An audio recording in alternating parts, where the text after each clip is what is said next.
Hello everyone, అందరికీ నమస్కారం. అందరూ ఎలా ఉన్నారు? బాగున్నారా? మేము బాగున్నాము.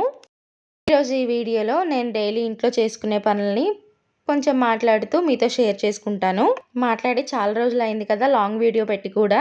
ఇక్కడ ఏంటి అంటే ఇప్పుడే బయటికి వెళ్ళి వచ్చాను అనమాట. కాళ్ళు నొప్పులుగా ఉన్నాయి. అయినా సరే ఇంట్లో పనులు అయితే ఆగవు కదా, బ్రేక్ఫాస్ట్ ప్రిపేర్ చేసుకోవాలి అని మీతో చెప్తున్నాను. నైట్ తోడేసానండి పాలు, పెరుగుని ఫ్రిడ్జ్లో పెట్టేశాను. తోడుకుంది బాగానే. ఇంకా మిషన్లో బట్టలు వేసి బయటకు వెళ్ళాను. వచ్చేసరికి అయిపోయినాయి అనమాట. మిషన్ ఆగిపోయింది. ఇంకా తీసేసి బట్టలు ఆరేసాను. ఇక్కడ ఏమైందంటే బట్టలు ఆరేసేటప్పుడు వీడియో ఆన్ చేశాను అనుకున్నానండి, ఆన్ చేయడం మర్చిపోయాను.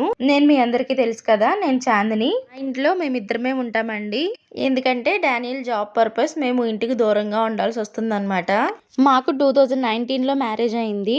2019 నుంచి 2021 వరకు హైదరాబాద్లోనే ఉన్నాం అనమాట. హైదరాబాద్లో ఉన్నప్పుడు నేను కూడా జాబ్ చేసేదాన్ని. మా ఇద్దరిది సేమ్ ఫీల్డ్, ఎలక్ట్రానిక్స్ అనమాట. 2021లో వైజాగ్ మూవ్ అయిపోయామని చెప్పాను కదా. వైజాగ్ మూవ్ అయిపోయాక నేను ఇంకా జాబ్ అయితే చేయలేదు. నుంచి ఇప్పటి వరకు ఇంట్లోనే ఉన్నాను. వైజాగ్ వెళ్ళాక ఏంటంటే అక్కడంతా సాఫ్ట్వేర్ సైడ్ ఐటీ జాబ్స్ ఎక్కువ ఉన్నాయన్నమాట. నాకు సంబంధించి మా ఫీల్డ్లో అంతగా ఏం దొరకలేదు మాకు.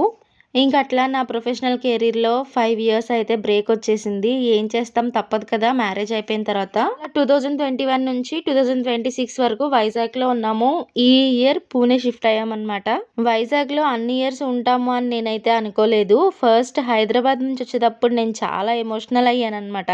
ఎందుకంటే మా మ్యారీడ్ లైఫ్ స్టార్ట్ అయింది అక్కడే. ఇంకొకటి, నా జాబ్ కూడా వదిలేయాల్సి వచ్చింది. మనం మన జాబ్కి ఇచ్చే ఇంపార్టెన్స్ కన్నా హస్బెండ్ జాబ్కే ఎక్కువ ఇంపార్టెన్స్ ఇస్తాం కదా, ఎక్కువ ప్రయారిటీ అయితే వాళ్ళకే ఉంటుంది. సేమ్ సిటీలో వేరే కంపెనీకి షిఫ్ట్ అయితే అది వేరే విషయం, ఎలాగోలో మేనేజ్ చేసుకోవచ్చు. కానీ ఇక్కడ సిటీస్ డిఫరెంట్ కదా, అన్నీ చాలా దూరంగా వెళ్ళిపోయాం మేము. అందుకే నా కెరీర్కి ఇలా బ్రేక్ వచ్చేసింది. ఇప్పటికీ కూడా నేను జాబ్ చేయట్లేదు అని నేను ఫీల్ అవుతూనే ఉంటాను, బాధపడుతూనే ఉంటాను.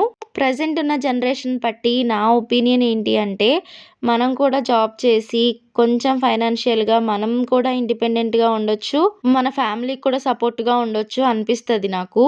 ఏదైనా కెరీర్లో అయినా, పర్సనల్గా అయినా, జాబ్ పరంగా అయినా సక్సెస్ అవ్వాలంటే మెయిన్ ఫ్యాక్టర్ మనకి లక్ కూడా కలిసి రావాలండి. నా విషయంలో నాకు లక్ లేదని అనిపిస్తుంది ఎప్పుడు కూడా. ఇప్పుడు ఎలాగో మేము ఇద్దరమే ఉంటున్నామో, కిడ్స్ కూడా ఇంకా లేరు కాబట్టి ఇన్ని ఇయర్స్లో జాబ్ చేసుకుంటే బాగుండేది. మళ్ళీ కిడ్స్ పుట్టితే అప్పుడు బ్రేక్ తీసుకున్నా బాగుండేది అనిపిస్తుంది నాకు.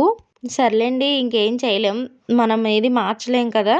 ఫైనాన్షియల్గా స్ట్రాంగ్గా ఉండాలి అని నేను ఎందుకు అనుకుంటాను అంటే, మేమిద్దరం కూడా lower middle class family background నుంచి వచ్చిన వాళ్ళమే అనమాట. మా ఇద్దరి ఫ్యామిలీస్ అంతే, ఇద్దరం సేమ్ మిడిల్ క్లాస్ కూడా కాదు మేము. ఇప్పుడున్న లైఫ్ స్టైల్ ఏంటి అంటే, ఊర్లో నుంచి వచ్చేసి జాబ్ పర్పస్ టౌన్లో కానీ సిటీలో కానీ ఉంటున్నాం కాబట్టి లైఫ్ స్టైల్ ఇలా ఉంది.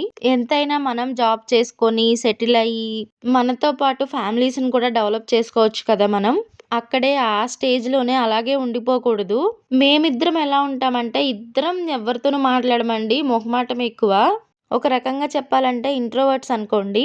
అందుకే మా ఇద్దరికి ఫ్రెండ్స్ చాలా తక్కువ మంది ఉంటారు, ఎక్కువ ఇద్దరికి ఉండరన్నమాట.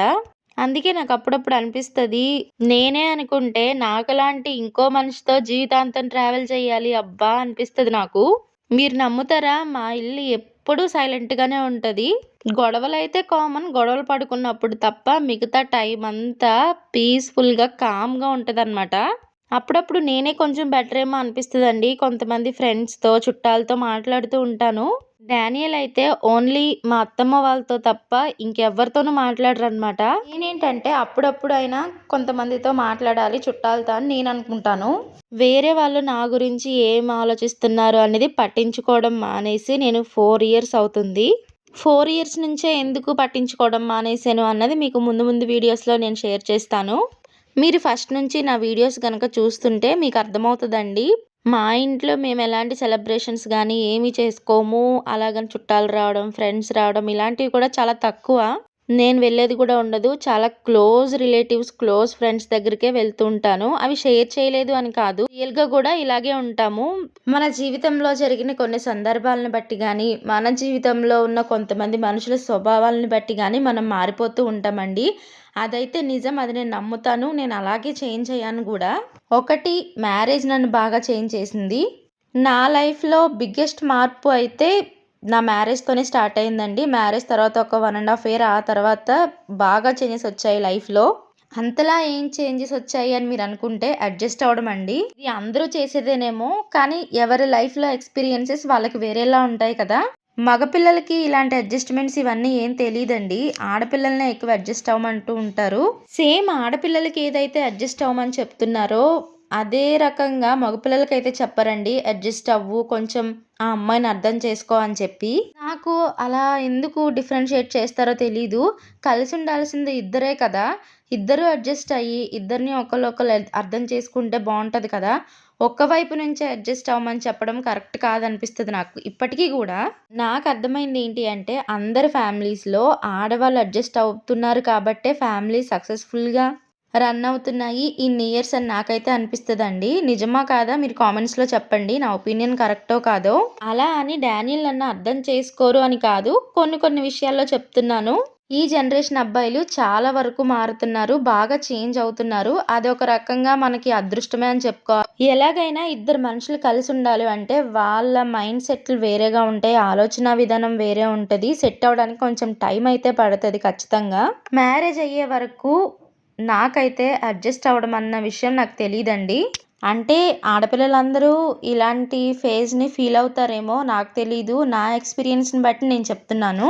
నేనేంటి అంటే నాకేదైనా అనిపిస్తే మొఖం మీద చెప్పేయడం, కోపమొస్తే అరవడం, కోప్పడడం ఇలాంటివే తెలుసు నాకు. కానీ మ్యారేజ్ అయ్యాక ఇవన్నీ గూడా కంట్రోల్‌లో పెట్టుకోవాలని తెలిసింది. మన ఇంట్లో మన అమ్మ నాన్న దగ్గర బిహేవ్ చేసినట్టు, మన అమ్మ నాన్నతో మాట్లాడినట్టు, అది ప్రేమ అవ్వనివ్వండి, కోపం అవ్వనివ్వండి, ఏదైనా అవ్వనివ్వండి. వన్స్ మనకు మ్యారేజ్ అయ్యాక అవన్నీ చల్లవండి. ఏదైనా మన అమ్మ నాన్న దగ్గర ఉన్నప్పుడే మనం ఏది చేసినా చెల్లేది మన పుట్టింట్లో ఉన్నప్పుడే అని నాకైతే అర్థమైందండి. వన్స్ అమ్మా నాన్న దగ్గర నుంచి బయటకొచ్చాక జాబ్ కోసం అని చెప్పి, తర్వాత మ్యారేజ్ అయ్యాక అర్థమైందండి ఎంత గారాబంగా పెరిగాము, అమ్మ నాన్న నన్ను ఎంత బాగా చూసుకున్నారు అని. కోట్లు సంపాదించేసి, ఆస్తులు సంపాదించేసి, బంగారాలు సంపాదిస్తేనే కాదండి. ప్రేమ చాలు వాళ్ళది మనకి. End of the day marriage అయిపోయాక పేరెంట్స్‌ని వదిలిపెట్టేసి వేరే ఇంట్లో ఉండాలి అని చెప్పేసి ఆడపిల్లల జీవితానికే ఒక రూల్ పెట్టారు. ఎందుకో నాకు అర్థం కాదు. ఇలా మ్యారేజ్ అయ్యాక ఆడపిల్లల జీవితాలు మారుతూ ఉంటాయి కదా! నా జీవితంలో ఉన్న ఎక్స్‌పీరియన్సెస్ నేను మీతో చెప్పాను. అందరి ఒపీనియన్స్, అందరి ఆలోచన విధానం ఇలా ఉండాలి అని నేను అనను. నా ఆలోచనల్ని మీతో షేర్ చేసుకున్నాను. నేను మాట్లాడిన మాటల్లో ఏమైనా తప్పుంటే సారీ అండి. ఇలా ఆలోచించడం కరెక్ట్ కాదు అని ఏ విషయంలో నేను తప్పుగా ఆలోచించానో కామెంట్ చేసేయండి. ఇంకా వీడియో విషయానికొస్తే ఇంట్లో పనులన్నీ కంప్లీట్ అయిపోయాయి. డిన్నర్ చేస్తున్నాను. గోంగూర చికెన్ చేశాను ఈరోజు డిన్నర్‌కి. కూర చాలా బావుంది. వీడియో ఎలా అనిపించింది? నచ్చితే లైక్ చేసి సబ్స్క్రైబ్ చేసుకోవడం మాత్రం మర్చిపోవద్దు. బాయ్.